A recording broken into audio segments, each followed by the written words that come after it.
Today I'm going to show you how to make oven baked fries so that you don't end up consuming too much oil while we're trying to not make too many runs to the grocery store. So 3 words, can you guess what they are if you've been watching my videos? Let's get started. I've got some olive oil in this bowl. You can use regular oil as well. And to this I'm going to add the seasonings or all the flavor. This is what I love about making this at home, is that you can add the flavors that you really like. So here I've got a mix of dried herbs. This is a mix of oregano, basil, thyme and rosemary. Add that in. Some garlic powder. If you don't have this, I'll tell you later what substitute you can use. Little bit of red chili powder. Some dried chili flakes, black pepper powder, and of course salt, because potatoes love salt. Now just mix this into the olive oil.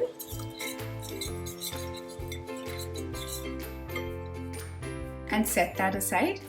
The potatoes will go through 2 stages of cooking. They'll first be blanched in some hot water, boiling hot water. Blanched, we'll just drop it into the hot water, let it cook for about 2 minutes and then pull it out immediately. And the second cooking will come when we toss them in the mixture that we've just prepared and then bake them in the oven. In this bowl filled with water, I have about 3 medium-sized potatoes that I have peeled and sliced slightly thick, almost like wedges, because when we bake these in the oven, they will shrink slightly. So you want them to be slightly thick at this stage. Now what I've done is that I have rinsed these about 2 to 3 times till the water has run clear, and then let it soak in this water for about 20 to 30 minutes. We're trying to remove as much starch as is possible. Water has come to a boil here, so what I'm going to do is just drain the potatoes from this water that they were soaking in and drop them into the hot water just for about 2 minutes. I don't want them to cook anymore. That's it.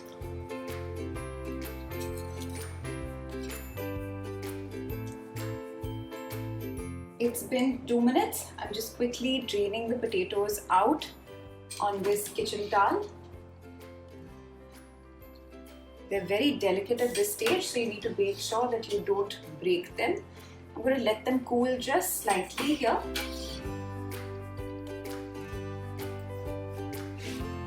Dry them up with a gentle hand.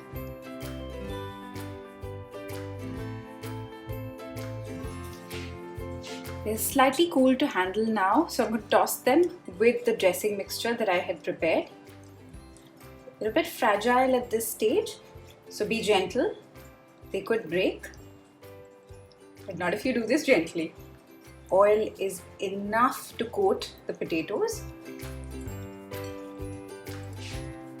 Gently laying out the potatoes on my parchment-lined baking sheet. You can use foil if you don't have parchment paper, that's absolutely fine. Just make sure that you practice a little bit of social distancing while laying out the potatoes here. Otherwise, they'll just end up steaming instead of baking and becoming crisp. Line my second baking sheet as well. This is more like a, I don't know, baking grill maybe? Don't waste any of that oil. Dab it onto your fries. I'm going to pop these fries into my preheated OTG oven at 200 degrees Celsius for about 40 minutes, and I'll tell you what to do at the 20-minute mark. At the 20-minute mark, switch the top tray to the bottom and the bottom one to the top.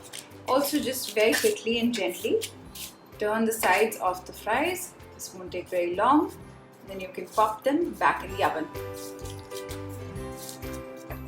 Out of the oven, slightly cooled, and look at that amazing color. If you didn't have garlic powder, I suggest you use some finely minced garlic and toss it with these fries at this stage as soon as they're out of the oven.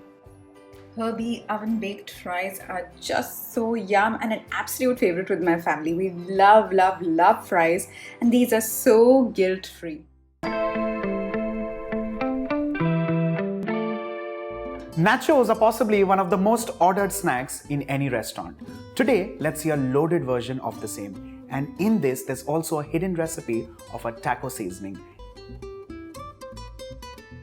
Let's first begin this recipe with the secret taco seasoning spice. For this, of course, I'm going to use roasted cumin seeds, dried onion powder.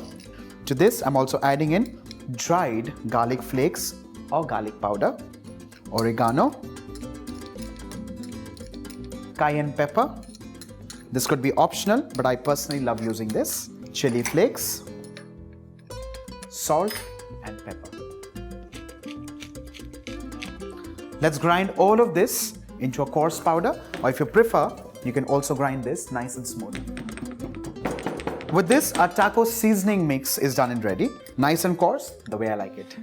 Let's move on to the next component, which is pico de gallo, also known as salsa.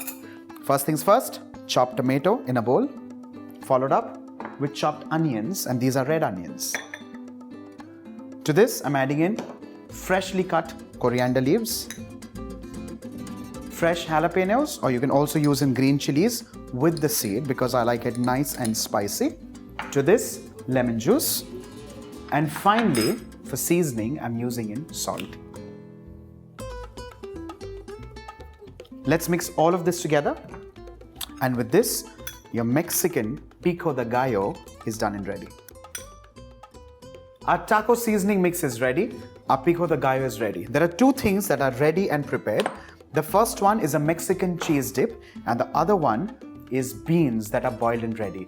In India, of course, you can use kidney beans or rajma, boil it nicely till it's nice and mushy, just kind of mash it up a little and cook it in oil with some salt and paprika or chili powder. As simple as that, you get something like this that is ready. The next one is a cheese sauce. Well, this one can be easily made in the homes. If you have a grocery store or a superstore around you, you can get this ready made. If you wish to make this in your home, all you need to take is a cup full of milk, half a cup of cheese, in this case, yellow cheddar or white cheddar, depending on what you feel like. You can also use Monterey Jack, which is a very typical Mexican cheese. To this, once the cheese starts getting melted, my mouth is already watering, you add in some salt, add in some pepper, you can add in some garlic and onion powder, mix it up till it's nice and smooth and absolutely thick like this. You can, of course, thicken it up with some corn flour, and that's about it. The next step, of course, is to use a deep plate, something like this, and start building up the loaded nachos. First things first, I'm sliding in the taco chips or the nacho chips. First thing is some salsa or the pico de gallo. I'm just keeping some aside because I'm going to need it further so that it looks nice and colorful right on top. The next is to take some dollops of refried beans and just kind of add it here and there.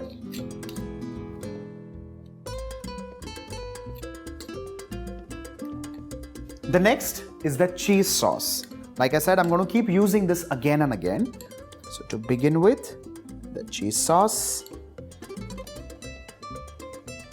I'm following this up with shredded chicken. This is nothing but boneless chicken breast, which has been cooked and shredded, as simple as that. Now, because this is kind of bland, that's when the taco seasoning comes in. Generous pinch of the seasoning goes and spikes up the shredded chicken. I'm also going to use in some homemade jalapenos. This is nothing but chilies, those nice plump chilies, which have been soaked in vinegar and salt. Just use them as spicy or pungent as you prefer. But if you like them nice and pungent, use more of this.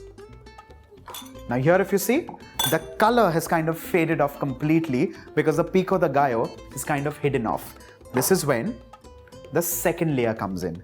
So let's add in some dollops again of the refried beans with, of course, some cheese sauce, some spring greens, and finally, once again, the salsa or the pico de gallo. Well, I personally know a lot of my friends who also like baking it after this, but trust me, it just tastes perfect. Well, it's half coated, half not coated, and it's just perfect as a snack. With this, your Mexican loaded nachos are done and ready.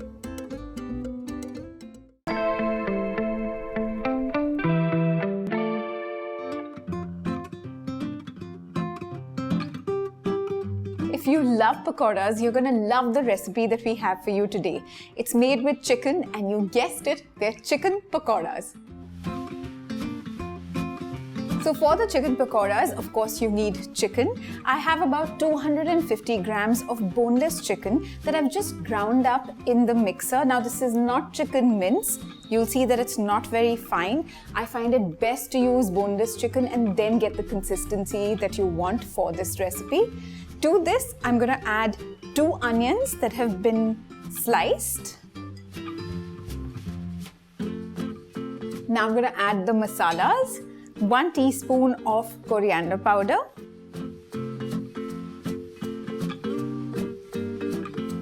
1 teaspoon of jeera powder, half a teaspoon of amchur or raw mango powder, 1 teaspoon of garlic powder, and 1 teaspoon of chili powder.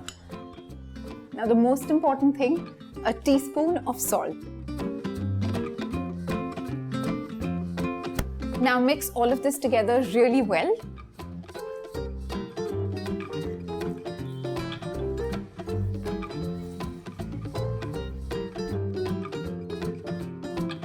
The chicken and spices are mixed together really well. And now, before I move on to mixing the besan mixture, I'm going to start heating the oil. Now this is going to be on a high flame. You can adjust the flame when you're frying the pakoras, but for now I'm going to leave it on a high flame. Now in this large bowl, I've got 3/4 of a cup of chickpea flour or besan. To this, I'm going to add a 1/4 teaspoon of baking soda. This will really help with the texture of the pakoras. 1 teaspoon of turmeric powder. This is just fab for color. And a 1/4 teaspoon of salt. Just mix this into the flour so that it's evenly distributed. Now I'm going to add the water, but I don't like adding it all in one go because I want to achieve the consistency that I can control. So I'm going to start with a 1/4 cup and then see how much I need. I'm going to add another 1/4 cup.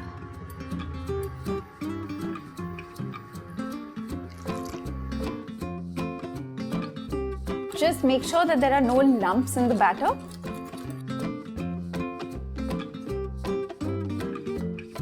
Now that's the perfect consistency that I'm looking for.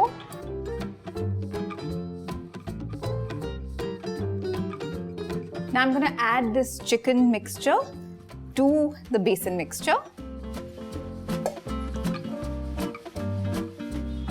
And mix this through, making sure that the chicken is completely coated in the besan mixture. The oil has heated up and now all that's left to do is to fry up our chicken pakoras.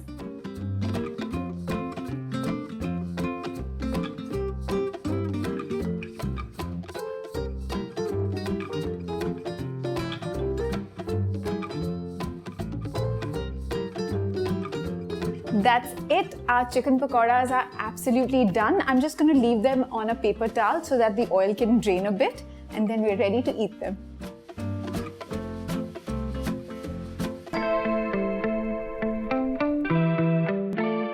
Let me show you how to make the Kaju Methi Tikki. For that, I'm going to heat a tablespoon of oil. Once the oil gets hot, just add a teaspoon of cumin seeds, a teaspoon of ginger paste, a teaspoon of garlic paste, and 3 chopped green chilies. Just let's saute this for a minute.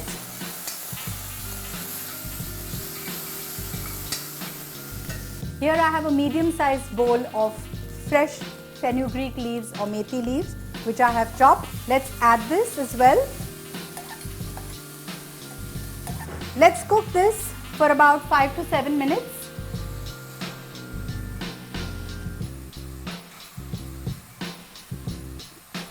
Methi usually sweats a lot when we are cooking it. So we are going to cook methi enough till it is moist, yet the water has evaporated.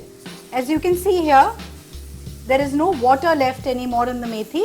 Let's add the rest of the ingredients now.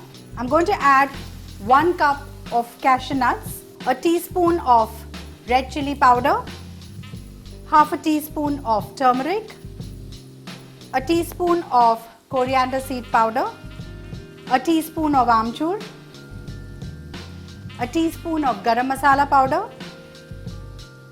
2 to 3 teaspoons of sugar. I have 200 grams of crumbled paneer here. Let's add this as well. 4 medium-sized potatoes that we have boiled and peeled and mashed. Let's add this. Mix this well. Reduce the flame to a low. Let's mash this well.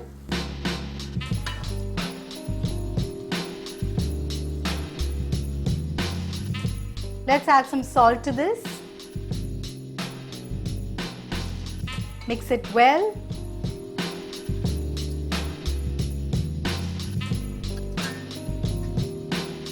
Switch off the flame and wait for this mixture to cool down now. The mixture has cooled. Let's roll them into small tikkis.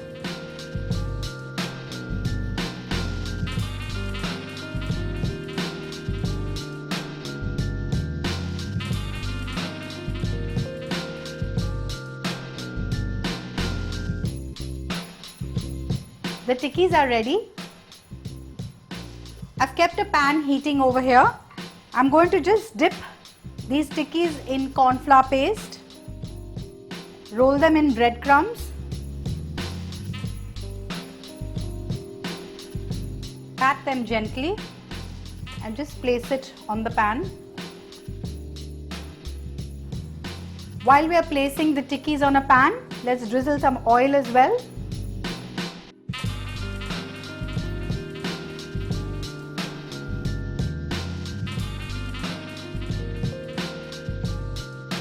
And after 2 minutes of frying them on one side, let's flip them and fry them crisp on the other side as well.